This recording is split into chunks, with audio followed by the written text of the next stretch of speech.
Aloha. So I've wanted to make this video for a while. It's about short-term vacation rentals here in Hawaii and what the heck is going on. It's kind of complicated and there's been a lot of fighting about this lately, especially in like local politics. There's really two main sides to this issue, and this video isn't meant to pick a side. It's just to sort of explain what's going on and hopefully just inform visitors or even local residents what's going on about these short-term vacation rentals. So first, some background. Hawaii relies on tourism. That's our main economic driver. That means that people earn their money somewhere else, they save it up, and then they come here and they spend it on a good time. Typically, tourists are supposed to stay in resort areas like Waikiki, and everywhere else is pretty much for local residents to live.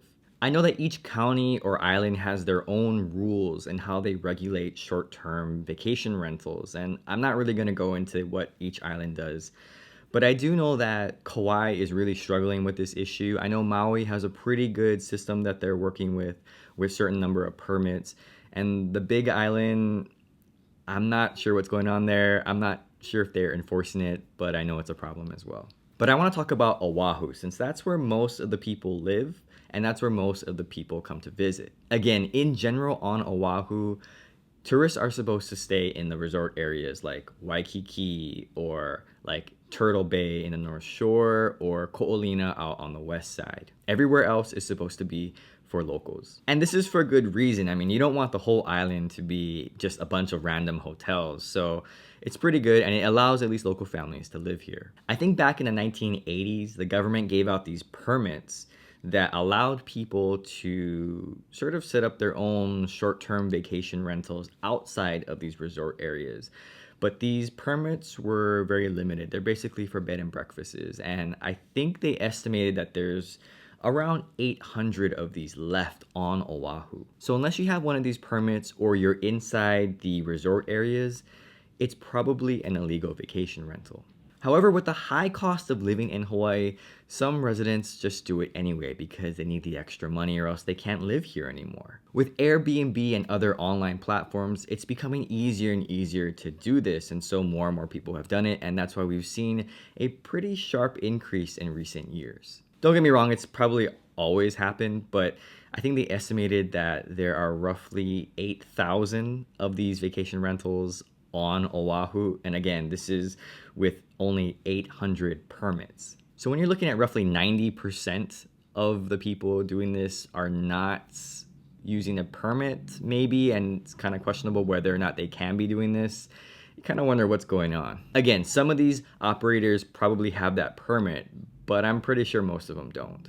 All right, so let's talk about the two sides of the issue. There's the people who don't want these. They say, no, it's all illegal. You have your certain areas, anything outside of that, 100% illegal, shut it down. Then you got the people who are saying, well, I need to do this. This is how I'm going to survive in Hawaii. Let's make it okay. Because of that, you have the hotel industry and local residents teaming up against local residents, local businesses, and property investors. So the first side will say we need to shut these down because they're reducing the local housing market because people aren't renting out. They want to do short-term rentals.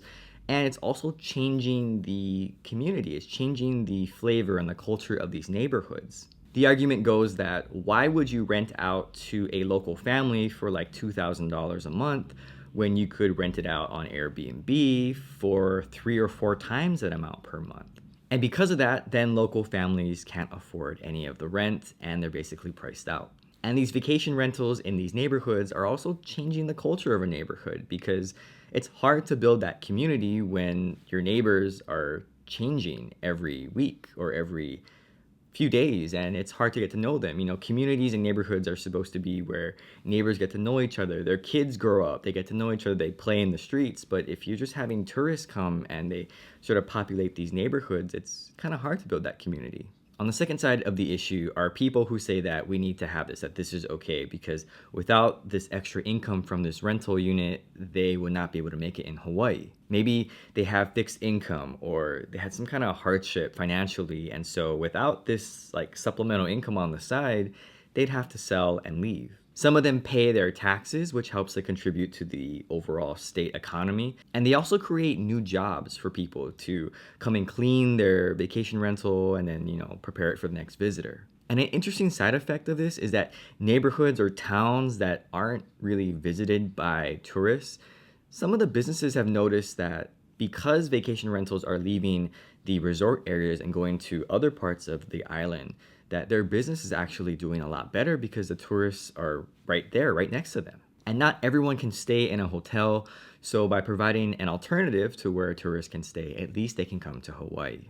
There's also a third side to this issue, but it's pretty political and I don't want to really get into it, but basically they're trying to figure out how to regulate this. They're trying to find a compromise that makes it okay, where both sides will be somewhat satisfied. So the question becomes, how do we as a state deal with this? And I really have no idea. I don't know if it's gonna get better or it's gonna get worse or it's gonna stay the same. Do the benefits outweigh the consequences, and what are the consequences, both short term and long term? And I think on a bigger, more fundamental level, is it okay to tax something even if it's technically illegal?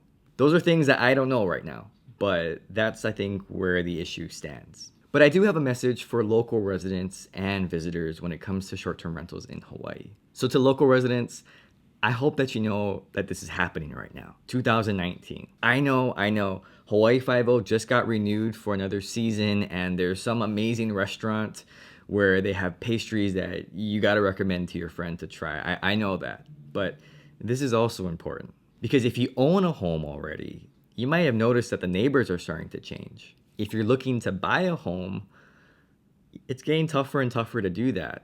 And if you're a renter in Hawaii, it's kind of a scary time because you don't know if the landlord's going to say, all right, I'm going to have to let you go because I want to rent this out as a short-term vacation rental. I can make 2 or 3 times more if I do that. And for the tourists who are renting these short-term vacation rentals like on Airbnb, I get it. I totally get it. I know it's very expensive to come to Hawaii, stay at a hotel. It's like $240 a night on average. So I get it. Hotels don't have kitchens. You might need a kitchen, and an Airbnb offers those types of accommodations. But I'll just ask that if you're going to stay in one of these places, especially if it's in a residential area, just to be courteous of the people around you.